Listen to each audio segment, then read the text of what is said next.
Video শুরুতে আজকে আমি তোমাদেরকে পেঁয়াজ, টমেটো, পনির আর এইদিকে নিয়ে নিয়েছি একটা ডিম, ম্যাগি মশলা আর নিয়ে নিয়েছি হচ্ছে একটা কিচেন সস।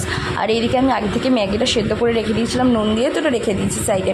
এখানে আমি চাটুটা বসিয়ে দিয়েছিলাম আর এখানে 5 মিনিট আমি তেলটাকে গরম করেছি, তারপর পনিরটা ভেজে নিয়েছি ভালো করে।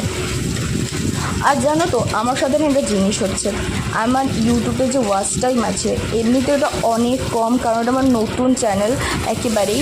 তার মধ্যে থেকে ওখান থেকে আমার পার ডে এক করে ওয়াচ টাইম, মানে 1 ঘন্টা করে ওয়াচ টাইম কেটে নিচ্ছে। তো কেন এটা হচ্ছে আমি একদমই জানি না, এটার কারণে আমার মনটা ভীষণ খারাপ, আমি আর ভিডিও ছাড়ছি না। যাই হোক, তারপরে ওই তেলে পেঁয়াজ টমেটো ভেজে নেব। আর এখানে আমি টমেটোটা ওই তেলেই ভেজে নেবো, কারণ হচ্ছে যে একদম অল্প তেলেই এই জিনিসটা পুরো করতে হবে।